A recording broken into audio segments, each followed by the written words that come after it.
नमस्कार साथियों, कर्मसु कौशलम यूट्यूब चैनल पर आपका स्वागत है। उपनिषदों की श्रृंखला में आज हम पढ़ेंगे एक नए उपनिषद के बारे में जिसका नाम है ऐतरेय उपनिषद।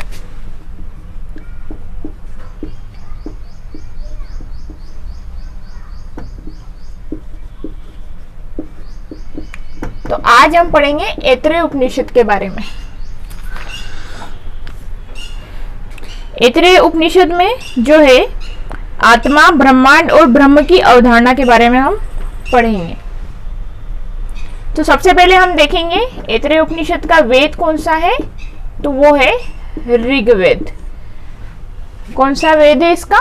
ऋग्वेद है। तो ऐतरेय उपनिषद ऋग्वेद से लिया गया है, मतलब ये शुक्ल ऋग्वेदीय शाखा से लिया गया है। अब इसको थोड़ा सा समझना, हालांकि इम्पोर्टेंट नहीं है पर फिर भी बता देते हो।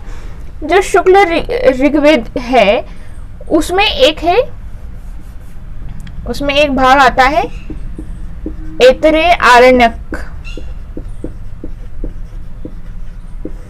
इस आरण्यक के भी जो प्रथम भाग है उसको हम छोड़ देते हैं। इसका जो द्वितीय आरण्यक है,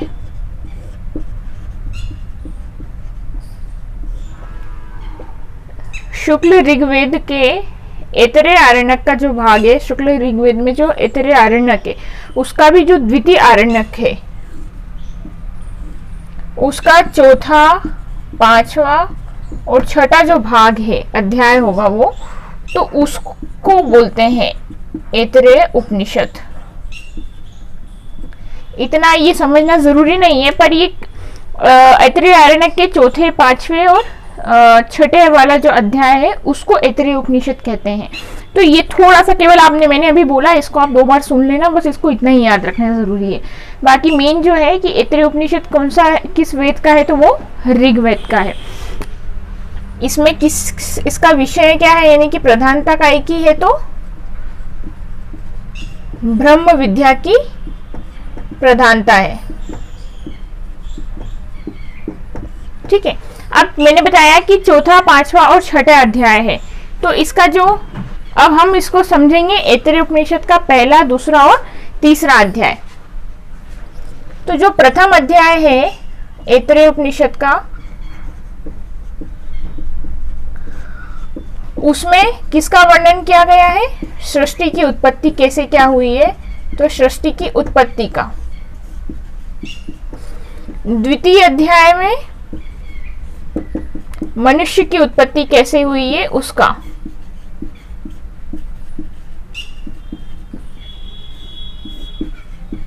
का वर्णन है। और जो तृतीय है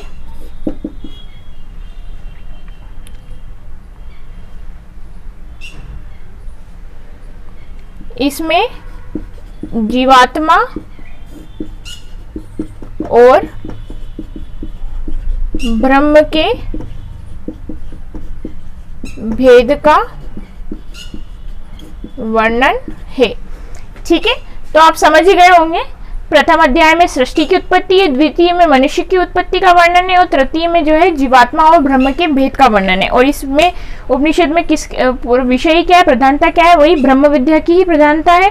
और ये ऋग्वेद का भाग है। ऋग्वेद के ऐतरेय आरण्यक के द्वितीय आरण्यक का चौथा, पांचवा और छठा अध्याय ही उपनिषद ऐतरेय उपनिषद के नाम से जाना जाता है। तो ये हमने पढ़ा ऐतरेय उपनिषद का सामान्य परिचय। अब हम इसमें आगे देखेंगे तो आत्मा, ब्रह्मांड और ब्रह्म की अवधारणा, जो हमारा टॉपिक है, अब हम इसको देखते हैं। तो इसको समझेंगे।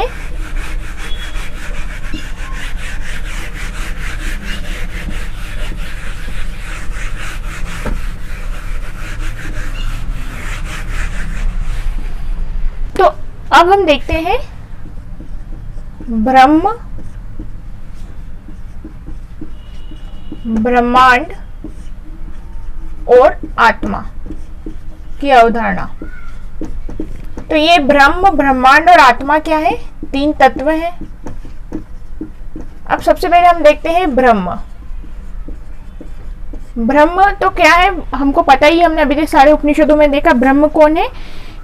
ब्रह्म जो संपूर्ण विश्व को धारण करने वाले हैं, सब जगह पर, जिनका बहुत विस्तार है, जो सब जगह पर समाये हुए हैं। कौन है? परम ब्रह्म, परमेश्वर, ईश्वर, परमात्मा। तो ब्रह्म शब्द जो है वो क्या है,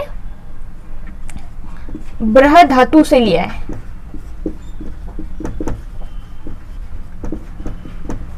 इसके दो अर्थ होते हैं, एक होता है बढ़ना या एक होता है फूट पड़ना।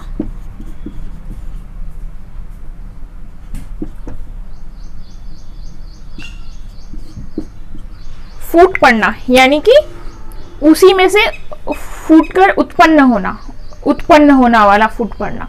तो ये जो ब्रह्म है ये स्वयं प्रकाश है ना, और इन्हीं से ये जो ब्रह्मांड है और जो आत्मा यानी कि जो हम मनुष्य, जीवात्मा मनुष्य है ना, तो उसी से ये संपूर्ण ब्रह्म जो है, उन्हीं से ये संपूर्ण सृष्टि की उत्पत्ति हुई है। संपूर्ण सृष्टि, संपूर्ण जगत, पूरा ब्रह्मांड, सारी आत्माएं वो किससे फूट पड़े हैं, यानी कि ब्रह्म से ही फूटे हैं, उनसे ही उत्पन्न हुए हैं।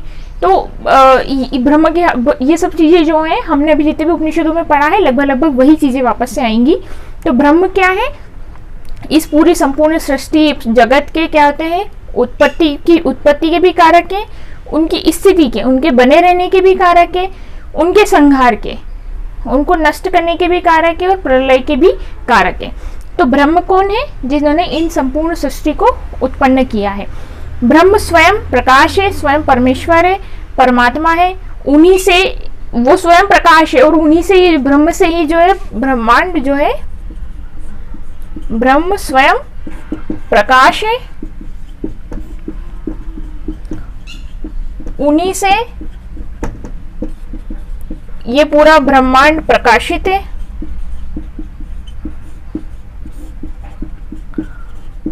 और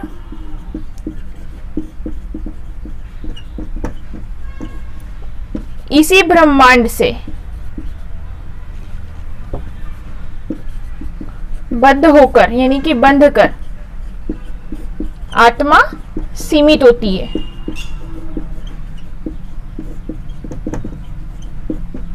और इसी ब्रह्मांड में रह करके इन्हीं ब्रह्म की आराधना से उसका क्या हो जाता है, फिर मोक्ष होता है। तो इस प्रकार ब्रह्मा की अवधारणा में क्या है, ब्रह्म कौन है, ये संपूर्ण सृष्टि की रचना कारक, उनको सभी प्रकार की उनकी रचना के कारक, उनकी रक्षा के लिए भी उन्हीं ब्रह्म है, उनको सर्व प्रकार की सर्वशक्ति भी देने के लिए ही ब्रह्म है। तो ये संपूर्ण सृष्टि के जो कारक है वो कौन है, पर ब्रह्म, ब्रह्म ही स्वयं है, स्वयं ईश्वर है। तो ये हमने पढ़ा अभी हमने ब्रह्म के बारे में, और उन्हीं से ये ब्रह्मांड प्रकाशित है, और उन्हीं से ये आत्मा जो है बद्ध होकर के सीमित भी होती है, और फिर बाद में उन्हीं ब्रह्म की आराधना से जो है वो मोक्ष भी प्राप्त करती है। तो ये हमने पढ़ा ब्रह्म के बारे में कि ब्रह्म ही परमात्मा है। अब हम देखेंगे आत्मा के बारे में। तो इस उपनिषद में जो है दो तरह के आत्माओं की बात करी है।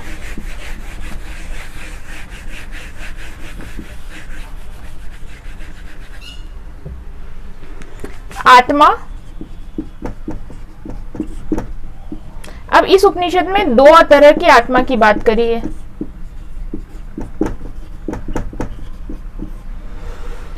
एक आत्मा कौन, जिन्होंने संपूर्ण सृष्टि की रचना करी है वही आत्मा यानी कि परमात्मा, परमात्मा को भी आत्मा कहा। और दूसरी आत्मा कौन, हम जीवात्मा, मनुष्य रूपी शरीर में निवास करने वाली। ठीक है, तो इसमें क्या कहा है, एक आत्मा यानी कि वही परमात्मा, और दूसरी आत्मा कौन है, जीवात्मा। तो इसमें कुछ विशेष बात नहीं है, आत्मा को परमात्मा ही कहा गया है ना, आत्मा को ही परमात्मा कहा गया। हमारा योग में भी यही डेफिनेशन होती है कि आत्मा का परमात्मा से मिलन ही योग है। ठीक है, वो एक अलग चीज हो गई, बाकी है सब चीजें घूम फिर कर एक ही बात आती है। तो इसमें आत्मा को परमात्मा भी कहा है, और आत्मा को जो हम है वही जीवात्मा मनुष्य शरीर में जो निवास करती है तो वो भी कहा गया है। और आत्मा को इसलिए परमात्मा कहा है, और विशेष बात सिर्फ इतनी सी निकल कर आती है कि आत्मा को अथवा परमात्मा को जो है प्रज्ञान कहा है। ये जरूर इंपॉर्टेंट है।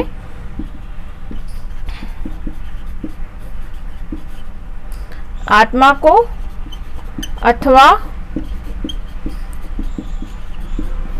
परमात्मा को प्रज्ञान कहा है। ठीक है, तो आत्मा के बारे में सिर्फ इतना सही। अब बात आ जाती है ब्रह्मांड की। हमने ब्रह्म देख लिया, आत्मा देख लिया, अब बात आती है ब्रह्मांड की। तो हमने देखा है कि पहले अध्याय में जो है सृष्टि की उत्पत्ति कैसे होती है, सृष्टि की पूरे ब्रह्मांड की उत्पत्ति कैसे होती है, तो उसमें इस विषय पर चर्चा की गई है। तो उसको हम काफ़ी शॉर्ट में देखेंगे, हमारे सिलेबस में तो नहीं है, पर चूंकि ब्रह्मांड तो है ही, ब्रह्मांड की अवधारणा तो उसी के अंदर ही आ जाएगा कि सृष्टि की ब्रह्मांड की उत्पत्ति कैसे हुई है। तो अब हम वो देखते हैं।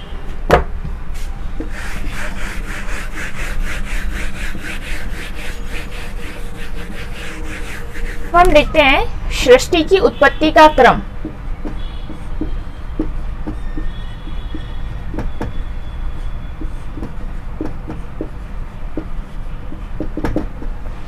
सृष्टि की उत्पत्ति का क्रम। तो देखिए, सबसे पहले कौन था? सबसे पहले तो केवल एक आत्मा, यानी कि कौन? परमात्मा ही थे। सर्वप्रथम कौन था? सिर्फ एक आत्मा, यानी कि कौन थे? सिर्फ परमात्मा ही थे। फिर उन्होंने सोचा कि सभी प्राणियों के कर्म फल को भोगने के लिए उनके कर्म फल भोगार्थ लोकों की रचना करते हैं। तो उन्होंने लोकों की रचना करी। तो उसमें आते हैं सबसे पहले अम्बलोक। अम्बलोक यानी कि स्वर्गलोक। फिर रचना करी मरीचि लोक, यानी अंतरिक्ष लोक। फिर रचना करी मरलोक, यानी कि ये जो है मृत्यु लोक, पृथ्वी। फिर करी जल लोक, यानी कि पाताल लोक की फिर रचना करी। तो सबसे पहले परमात्मा थे, उन्होंने सोचा कर्मफल के, मनुष्य के, प्राणियों के कर्मफल भोगार्थ जो है इसकी रचना करते हैं। तो इन 4 लोकों की रचना करी क्रमशः। ठीक है, ये सृष्टि की उत्पत्ति का क्रम हमको क्रमशः ही याद रखना पड़ेगा। तो क्रमशः इन 4 लोकों की रचना करी। अब लोकों की रचना करने के बाद में उन्होंने सोचा कि इनका देख रेख रख रखाव है ना, तो उसके लिए लोकपाल की रचना। तो उन्होंने जल से हिरण्यमय पुरुष, किसको कहते हैं? ब्रह्मा जी को। क्योंकि हम जानते हैं कि सृष्टि की उत्पत्ति का, सृष्टि में सबसे पहले कौन प्रकट हुए थे? ब्रह्मा जी ही प्रकट हुए। तो यहाँ पे ये स्पष्ट होता है कि ब्रह्मा जी के पहले भी ब्रह्म थे, है ना। ठीक है, तो जल से हिरण्यमय पुरुष यानी कि ब्रह्मा जी प्रकट हुए।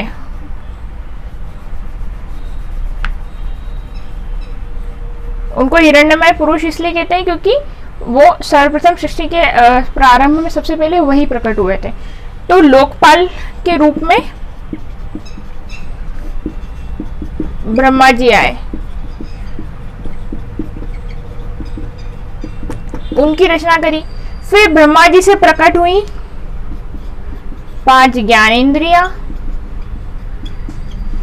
और 5 कर्मेंद्रियां। ये रफ करते हैं क्योंकि अब ऊपर लिखेंगे।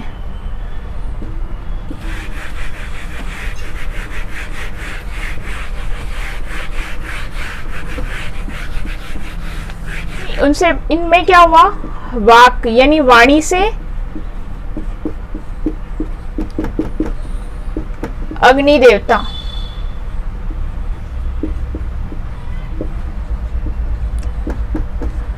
प्राणों से वायु देवता,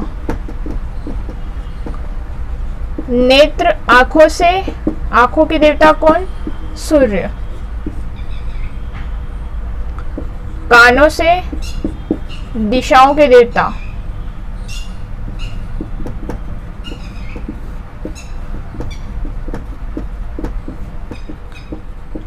त्वचा से औषधियां,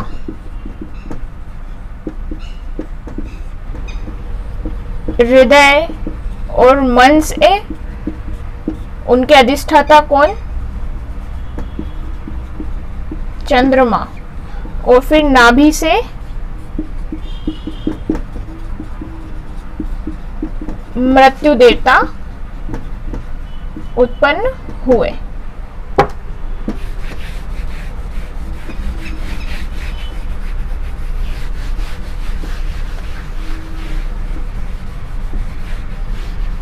फिर नाभि से जो है मृत्यु देवता उत्पन्न हुए। फिर इसके बाद में इन सब के रहने के लिए जो है हिरण्यमय पुरुष भगवान ब्रह्मा ने जो है सबसे पहले गाय का रूप धारण किया, फिर वो जमानी, फिर गाय के बाद में, इसको भी सीक्वेंस से ध्यान रखें, गो का रूप सबके रहने के लिए गो का रूप धारण किया, उसके बाद में घोड़े का रूप, और फिर अंत में जो है मनुष्य का रूप धारण किया, मनुष्य का रूप बनाया, जो सबसे आत्मा के रहने के लिए सबसे सुटेबल, मतलब सबसे क्या कहेंगे, सबसे सही जो है मनुष्य रूप लगा। मनुष्य की जो आकृति जो बनकर आई, तो अंत में फिर मनुष्य रूप हुआ। फिर मनुष्य के जीवन यापन के लिए, निर्वचन के लिए क्या करा, अन्न बनाया, फिर उसको मुंह से खाना सिखाया, अन्न की रचना करी, अन्न के बाद में फिर मुख से उसको खाना भी सिखाया, और उसके बाद में अंत में भगवान परब्रह्म परमात्मा स्वयं ब्रह्मरंध्र को चीरते हुए मनुष्य के शरीर में, जो सजीव शरीर है उसमें प्रवेश कर गए। क्योंकि हम कहते ही है कि परम भगवान कहाँ है, तो बोलते हैं ना कि घट में है, हृदय में है, हृदय रूपी, कई उपनिषदों में कहा है हृदय रूपी गुफा में रहते हैं, जिसको गुहाचर नाम से भी कहा है, अंगुष्ठाकर का है। तो ये सब बातें हैं। तो ये जो सीक्वेंस है सृष्टि की उत्पत्ति का, तो ये हुआ अन्न के बाद में उनको उसको खाना भी सीखा, और अंत में परब्रह्म खुद ब्रह्मरंध्र को चीरते हुए जो है सजीव रूप से मनुष्य के शरीर में प्रवेश कर गए। तो इस प्रकार जो है ये पूरी सृष्टि की उत्पत्ति हुई है। ऐतरेय उपनिषद के अनुसार ये पूरा वर्णन किया गया है। तो हमने लगभग जो भी हमारा सिलेबस भी है और जो मेन जो भी है वो पूरा हमने ऐतरेय उपनिषद देख लिया। अब इसके बाद में हम अगले उपनिषद में करेंगे, अगले उपनिषदों की श्रृंखला में करेंगे तैत्तिरीय उपनिषद के विषय में चर्चा। तब तक आप अभी तक जितने भी वीडियोस हैं, जितने भी शॉर्ट्स डाले हैं, उनका रिवीजन करें। जो आपको पसंद आते हैं वीडियो को लाइक करें, कमेंट करें। चैनल को अभी तक सब्सक्राइब नहीं किया, मैक्सिमम देखते हैं 60 से 70% रेशो ऐसा है जो अनसब्सक्राइब्ड है पर्सन, वही वीडियोस को ज़्यादा देख रहे हैं, और सब्सक्राइब्ड वालों का रेशो जो है वो कम आ रहा है। तो जिन्होंने चैनल को अभी तक सब्सक्राइब नहीं किया है, तो आप सब्सक्राइब जरूर करें ताकि आपको इस तरह के वीडियोस अपडेट्स और मिलते रहें। धन्यवाद।